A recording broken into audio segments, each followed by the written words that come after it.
The rain hammered against the emergency room windows as Petty Officer First Class Marcus Rivera finished his shift at the Naval Medical Center. His hand still trembled slightly from the caffeine and adrenaline that had carried him through another grueling 18-hour day. The past 3 months had been a blur of trauma cases, each one testing his resolve as a Navy medic. Marcus had seen it all during his 8 years of service. Battlefield injuries in Afghanistan, training accidents, and countless emergency situations that would break most people. But lately, something felt different. The nightmares came more frequently now, and the sound of helicopter rotors made his chest tighten with anxiety he couldn't explain. His supervisor, Chief Petty Officer Williams, noticed the change in Marcus during their weekly evaluation meeting. The chief had served for 22 years and recognized the signs of combat stress in his sailors. Marcus sat rigidly in the chair, his usually steady hands fidgeting with his medical bag. "Rivera, you've been pushing yourself hard these past few months," Chief Williams observed, studying the dark circles under Marcus's eyes. "When's the last time you took leave?" Marcus couldn't remember. The days blended together in a haze of medical procedures, training exercises, and sleepless nights. He had always prided himself on being the medic others could count on, the one who never cracked under pressure. But the weight of responsibility was beginning to show cracks in his armor. The chief leaned back in his chair and made a decision. "I'm putting you on a mandatory 48-hour rest period. No arguments, Rivera. You're no good to anyone if you burn out completely." That evening, Marcus walked through the quiet streets near the base, trying to clear his head. The civilian world felt strange after months of living in the intense environment of military medicine. Children played in their yards while parents grilled dinner on back porches. The normalcy of it all seemed foreign to him now. He stopped at a small diner and ordered coffee, sitting in a corner booth where he could observe the other customers. An elderly veteran at the counter caught his eye, the man's weathered hands shaking as he lifted his cup. Marcus recognized the distant look in the older man's eyes, the same expression he had been seeing in his own mirror lately. The waitress, a middle-aged woman with kind eyes, noticed Marcus's military bearing despite his civilian clothes. She had served countless service members over the years and knew the signs of someone carrying an invisible burden. She refilled his coffee without being asked and left him a slice of pie with a simple note. "Thank you for your service." Marcus stared at the note for a long time, feeling something shift inside his chest. He realized he had been so focused on taking care of others that he had forgotten how to accept care for himself. The simple act of kindness from a stranger reminded him that healing wasn't just about medical procedures and emergency response. That night, for the first time in months, Marcus slept without nightmares. But he had no idea that the next day would bring an encounter that would challenge everything he thought he knew about strength, courage, and the true meaning of service. The woman he would meet would be wearing an emblem that would stop him cold and force him to confront the deepest fears he had been carrying. As dawn broke over the naval base, Marcus prepared for what he believed would be a routine day of medical duty. He checked his equipment with the same methodical precision that had saved countless lives, unaware that today he would face a situation that would test not just his medical skills, but the very core of who he was as a person and a healer. The emergency call came in at 0600 hours, just as Marcus was beginning his morning rounds. A training exercise had gone wrong at the obstacle course, and multiple casualties were being transported to the medical facility. The familiar surge of adrenaline kicked in as Marcus grabbed his trauma kit and headed toward the ambulance. The first ambulance arrived with a young sailor who had suffered a broken ankle during a rope climbing exercise. Marcus worked efficiently, stabilizing the injury and coordinating with the emergency room staff. The routine nature of the injury helped steady his nerves, reminding him why he had chosen this profession in the first place. As he finished with the first patient, Marcus heard the distant wail of another siren approaching. This one sounded different, more urgent. The ambulance that pulled up bore the markings of a civilian emergency service, which was unusual for a military training accident. The paramedics rushed out a stretcher carrying a woman in her early 30s. Marcus immediately noticed she was wearing a tactical vest with various patches and emblems, suggesting she was some kind of first responder. Her face was pale and she was conscious but clearly in significant pain from what appeared to be a severe leg injury. "What do we have?" Marcus called out as he approached the stretcher. his medical training taking over completely. Female, approximately 32 years old, caught in a vehicle rollover during a joint training exercise, the paramedic reported. Possible fracture of the left femur, some lacerations. Vitals are stable, but she's been asking for pain medication. Marcus began his initial assessment, checking her pulse and examining the injured leg. The woman's eyes were alert despite her obvious discomfort, and she watched him work with the keen observation of someone who understood medical procedures. There was something familiar about her bearing, a professional calm that reminded him of his fellow service members. As he worked to stabilize her leg, Marcus noticed the various patches on her vest. Emergency Medical Services CPR Certified Advanced Life Support. This woman was clearly a paramedic or EMT herself, which explained her composed demeanor despite the circumstances. Your medical personnel, Marcus observed as he prepared to cut away the fabric around her injured leg to get a better look at the wound. Paramedic, she confirmed through gritted teeth. 15 years on the job. I know this doesn't look good, but I've seen worse. Her professionalism impressed Marcus. Even as a patient, she maintained the calm focus that came from years of emergency medical experience. He found himself working more carefully, knowing that she would understand and evaluate every aspect of his treatment. As Marcus carefully examined her leg, preparing to remove her tactical vest to check for other injuries, his eyes fell upon an emblem he hadn't noticed before. It was positioned prominently on the upper left chest area of her vest, and when he saw it clearly, his hand suddenly stopped moving. The emblem was a simple design, but its meaning hit Marcus like a physical blow. It was the symbol of a K9 unit, specifically a memorial patch for fallen police dogs. Below the image of a German Shepherd was a name, Rex, and a date from 2 years earlier. Marcus felt his breath catch in his throat. His hands began to tremble as memories flooded back, memories he had spent months trying to suppress. Rex. He knew that name. He knew that dog. The flashback hit him so suddenly and powerfully that for a moment, he was no longer in the medical facility but back in Afghanistan, watching helplessly as an IED explosion claimed the life of his closest companion. The woman on the stretcher noticed the change in Marcus immediately. His professional composure had cracked, and she could see the raw emotion in his eyes as he stared at her vest. Despite her own pain, her paramedic instincts kicked in, and she recognized the signs of someone experiencing a trauma response. Hey, she said softly, her voice cutting through the chaos in Marcus's mind. Hey doc, you okay?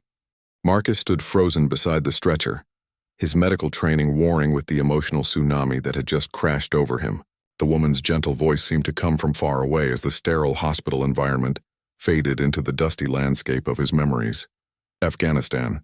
2 years earlier, Marcus had been assigned to a forward operating base where he worked alongside a K9 unit. Rex, a 4-year-old German Shepherd, had been trained to detect explosives and had saved countless lives during his service. The dog's handler, Sergeant Rodriguez, had become one of Marcus's closest friends during their deployment. Rex wasn't just a working dog to the unit. He was family. During the long, tense nights, the dog would make rounds to different soldiers, somehow sensing who needed comfort most. Marcus remembered how Rex would rest his massive head on a soldier's lap during particularly difficult moments, providing a wordless understanding that human conversation couldn't match. The woman on the stretcher watched Marcus's face carefully, recognizing the signs of a trauma response she had seen in countless first responders over her career. Despite her own pain, she reached out and gently touched his arm, grounding him in the present moment. That patch, Marcus whispered, his voice barely audible. Rex. Tell me about Rex. Sarah Martinez, the injured paramedic, studied Marcus's face and made a quick decision. Even through her pain, she could see this man needed to talk about whatever connection he had to her memorial patch. Her 15 years as a paramedic had taught her that sometimes healing required more than just medical treatment. Rex was my partner's K9, she said softly. Officer Danny Chen and Rex worked together for 4 years. They were responding to a domestic violence call when her voice trailed off as she saw the recognition in Marcus's eyes deepen. Chen, Marcus breathed. Officer Danny Chen, Asian American, about 5'8", always carried pictures of his daughter? Sarah's eyes widened in surprise. You knew Danny? How? Marcus closed his eyes, and suddenly he was back in that hospital in Germany, where wounded soldiers were evacuated for treatment. He had been working in the trauma unit when they brought in a civilian contractor who had been injured in the same IED blast that killed Rex. The contractor had been embedded with their unit as a security consultant. I treated a man named Chen in Germany, Marcus said, his hand still trembling slightly. He kept asking about his dog, kept saying he had to get back to Rex. We didn't understand at the time that Rex had died in the blast that injured him. The memory came flooding back with painful clarity. Danny Chen had been working as a private security contractor after leaving police work, trying to earn money for his daughter's college fund. He had volunteered to accompany Marcus's unit on a routine patrol because of his experience with K-9 operations. Sarah felt tears welling up in her eyes, despite the pain medication beginning to take effect. Danny never got over losing Rex. When he came back home, he couldn't return to police work. He started having panic attacks, nightmares. The department tried to help, but he blamed himself. Marcus finished, understanding all too well. He thought he should have protected Rex better. He took his own life 6 months after coming home, Sarah whispered. Left behind an 8-year-old daughter. The whole department was devastated. We all wear Rex's patch now, to remember both of them. Marcus felt the weight of this revelation settle over him like a heavy blanket. He had wondered what happened to the contractor they had treated, but the chaos of military medicine meant patients often disappeared from their lives as quickly as they had arrived. Learning that Danny had struggled with the same guilt and trauma that Marcus carried felt like a punch to the gut. Other medical staff were starting to notice Marcus's distress, but Sarah waved them away with a subtle gesture. Her paramedic instincts told her that this moment was crucial for both of them, that sometimes the most important healing happened through human connection, rather than medical intervention. You were there when Rex died, she said, not as a question but as a statement of understanding. You tried to save him. Marcus nodded, unable to speak as the memories he had suppressed came rushing back in vivid detail. The afternoon sun had been merciless that day in Afghanistan, when Marcus's unit was called to assist with a routine security patrol. They were investigating reports of suspicious activity near a village marketplace, when Rex suddenly alerted, his body going rigid as he detected the scent of explosives. Marcus could still remember every detail with painful clarity. Rex had begun his alert sequence, hackles raised, ears forward, indicating danger ahead. Sergeant Rodriguez immediately called for the patrol to halt, trusting his partner's instincts completely. The dog had saved their lives dozens of times before with his keen senses and unwavering dedication. But this time was different. The IED had been buried deeper than usual, and a secondary device had been positioned to target anyone who approached to investigate the first alert. When Rex moved forward to pinpoint the exact location of the threat, the secondary device detonated. Marcus had been 20 meters away when the explosion threw him to the ground.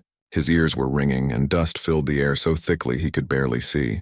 His first instinct was to check for human casualties, but when the dust settled, he saw Rex lying motionless in the crater. I ran to him, Marcus told Sarah, his voice breaking as he relived the moment.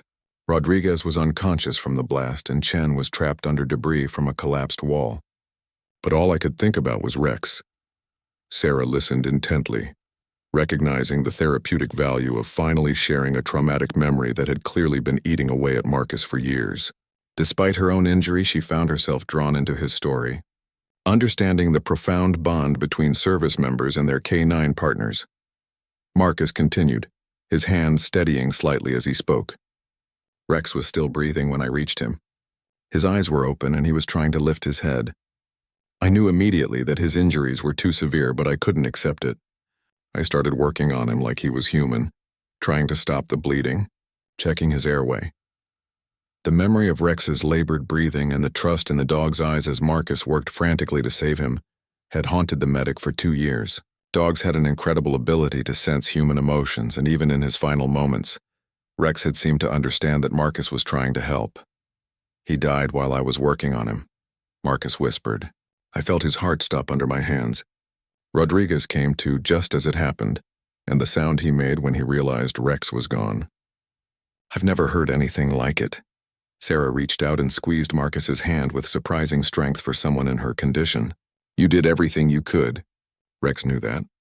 Dogs understand love and dedication better than we do sometimes. The trauma room around them had grown quiet, other medical staff giving them space while still monitoring Sarah's condition. Marcus realized he was sharing details about that day that he had never told anyone. Not his commanding officers, not the military psychiatrists, not even his own family. Chen was conscious when we pulled him out of the rubble, Marcus continued.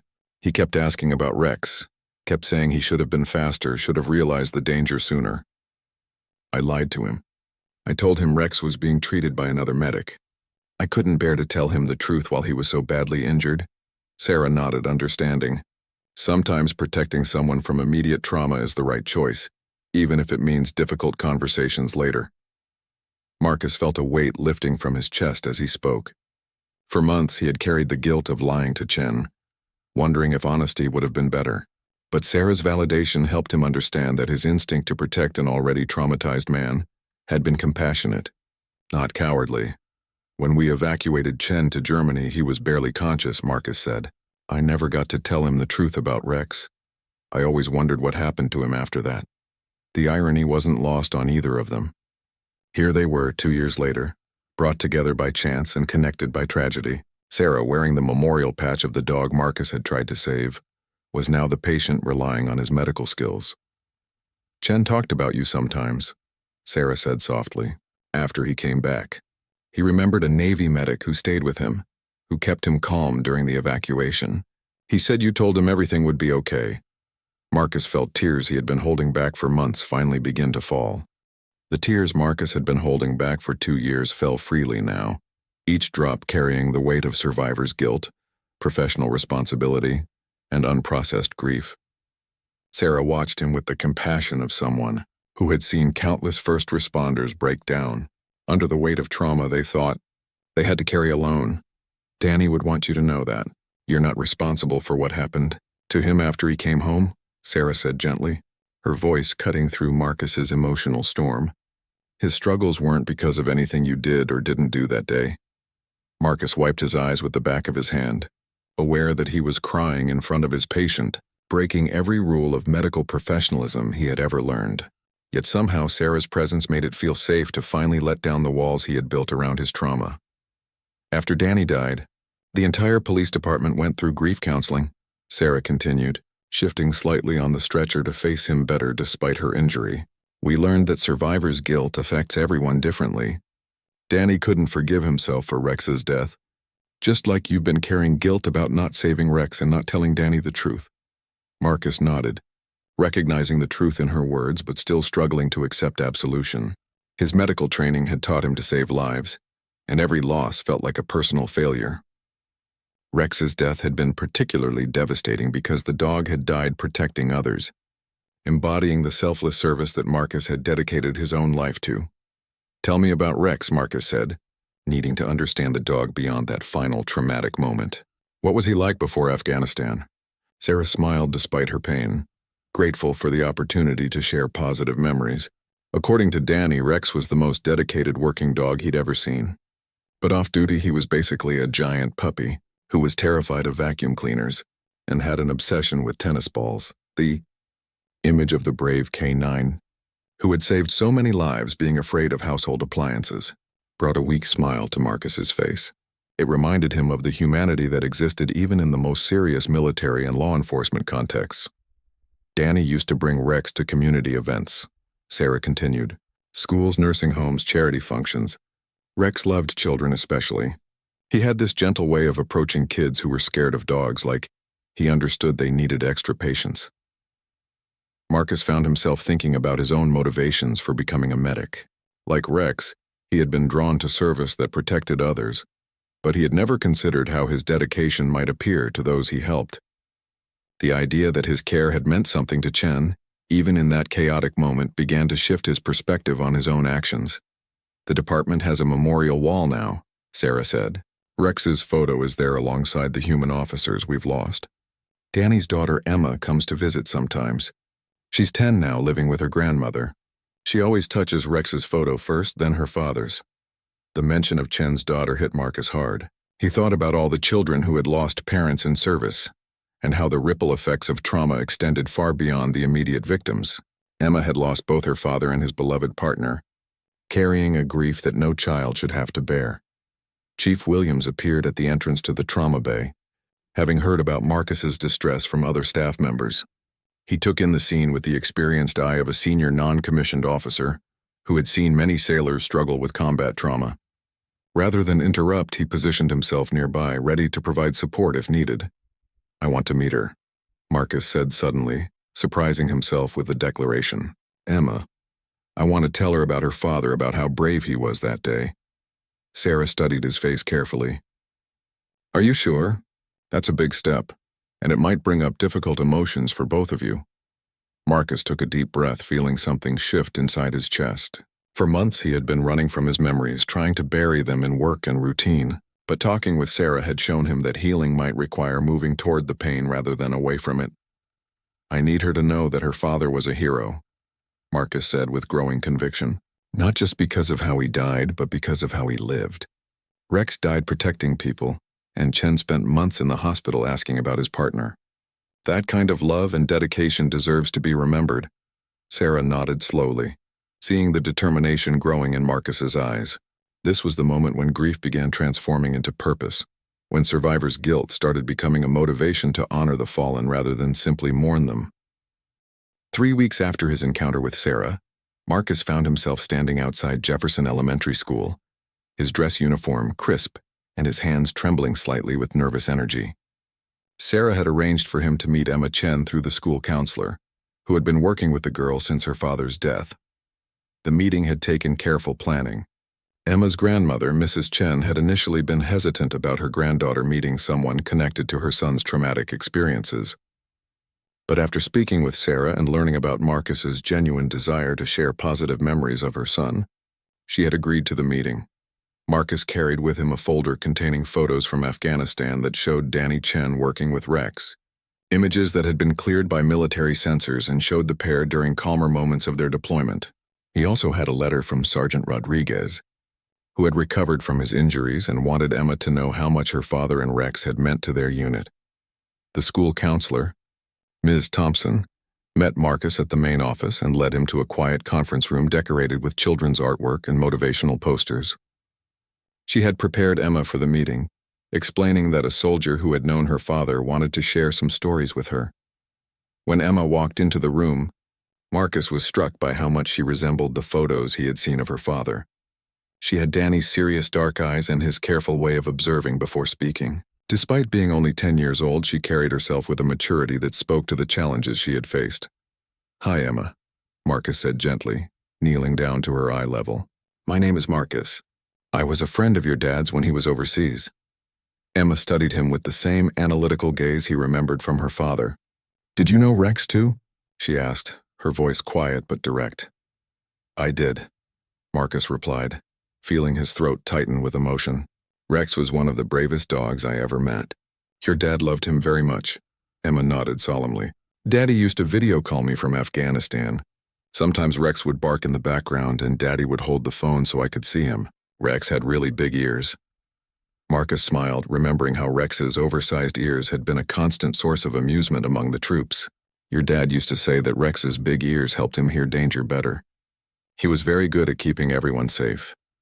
Over the next hour, Marcus shared carefully chosen stories about Danny's time in Afghanistan. He told Emma about how her father had taught some of the younger soldiers to play chess, how he had organized a birthday party for one of the troops using MREs and creativity, and how he had always carried her school picture in his helmet. "Your dad talked about you all the time," Marcus said, showing Emma a photo of Danny and Rex during a quiet moment at their base. "He used to say that everything he did was to make the world safer for you." Emma looked at the photo carefully, tracing her finger along Rex's fur in the image. "Was Rex scared when he died?" she asked, the question that had clearly been weighing on her young mind. Marcus had prepared for this question, knowing that children often focused on the suffering of those they loved. "No, sweetheart. Rex was doing what he loved most, protecting people. Dogs like Rex are very special, because they understand their job is to keep others safe.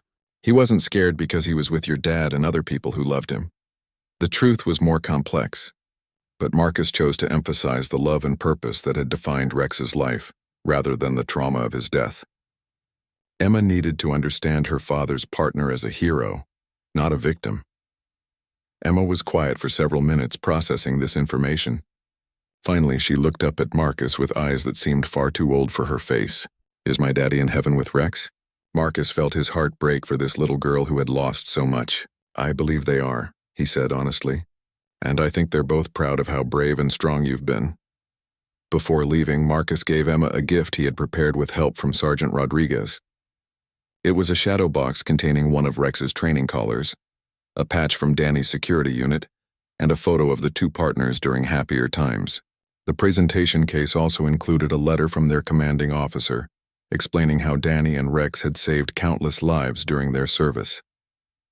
"This is for you to keep," Marcus said as Emma carefully examined the memorial display, "so you can remember that your dad and Rex were heroes who made a difference in the world." Emma hugged the shadow box to her chest and then, unexpectedly, hugged Marcus tightly. "Thank you for taking care of my daddy," she whispered against his uniform. As Marcus drove away from the school, he felt a profound shift in his understanding of his own trauma. Meeting Emma had shown him that healing wasn't about forgetting painful memories, but about transforming them into something meaningful that could help others. 6 months later, Marcus stood in front of a packed auditorium at the Naval Medical Center, wearing his dress uniform and looking out at an audience of medical personnel, military families, and community members. What had started as his personal journey of healing had evolved into something much larger. The presentation he was about to give was part of a new program he had developed with Chief Williams and the base psychology team, called Beyond the Trauma, Finding Purpose in Service. It addressed the mental health challenges faced by military medical personnel and first responders. Sarah Martinez sat in the front row, her leg fully healed from the injury that had brought them together. She had become not just a friend, but a collaborator in Marcus's mission to help others process trauma in healthy ways. Next to her sat Emma Chen and her grandmother, both wearing small memorial pins featuring Rex's image. "Ladies and gentlemen," Marcus began, his voice steady and confident in a way it hadn't been for years. "I want to tell you about a dog named Rex, a police officer named Danny Chen, and how sometimes our greatest healing comes from the most unexpected connections." He told their story with the same honesty he had shared with Sarah that day in the trauma room, but now his narrative had a different purpose. Instead of simply reliving trauma, he was using their experiences to illustrate how service members could transform grief into growth. "For 2 years, I carried the guilt of not being able to save Rex and the regret of not telling Danny the truth about his partner's death," Marcus explained to the attentive audience. "I thought that honoring their memory meant suffering in silence, carrying that pain as some kind of tribute to their sacrifice." Marcus had learned through therapy and his ongoing friendship with Sarah that survivors' guilt was common among military medical personnel, the very qualities that made them excellent medics. Their sense of responsibility, their dedication to saving lives, their emotional investment in their patients, also made them vulnerable to prolonged trauma responses. But meeting paramedic Martinez and Emma, Chen taught me that the best way to honor those we've lost is not through silent suffering, but through purposeful action, Marcus continued. "Rex and Danny didn't die so that I could spend my life feeling guilty. They died protecting others, and the best way to honor that sacrifice is to continue their mission of service." The program Marcus had developed included peer support groups for medical personnel, family counseling services for children who had lost military parents, and partnership programs between military bases and local first responder agencies. The goal was to create communities of support that recognized trauma as a normal response to abnormal situations. Emma Chen had played an unexpected role in shaping the program. Her innocent questions about her father's service had helped Marcus understand that children needed age-appropriate ways to process their parents' military experiences. The program now included specialized support for military families, helping children understand and take pride in their parents' service while processing their own fears and losses. "Today, I want to introduce you to someone who embodies the spirit of resilience and purpose that we're trying to foster," Marcus said, gesturing toward Emma. "Emma Chen has channeled her grief into action by helping our program develop resources for other children who have lost military parents." Emma stood up with the poise of someone much older than her 11 years. Over the past months, she had worked with Marcus and the program coordinators to create a children's book about military working dogs, with proceeds going to support K-9 veteran care. Her involvement had given her a sense of agency in processing her father's death, while helping other children facing similar losses. The audience applauded as Emma waved shyly, then returned to her seat next to her grandmother, who beamed with pride at her granddaughter's transformation from a withdrawn, grieving child into a young advocate for military families. Marcus concluded his presentation by displaying a photo that had become the symbol of their program. It showed Rex and Danny Chen during a community event before their deployment, with Rex wearing a therapy dog vest, while children petted him gently. The image captured the essence of service, not just the dramatic moments of heroism, but the daily commitment to making life better for others. Rex, Danny, and countless other service members have shown us that true strength isn't about never falling down, Marcus said as he looked out at the diverse audience.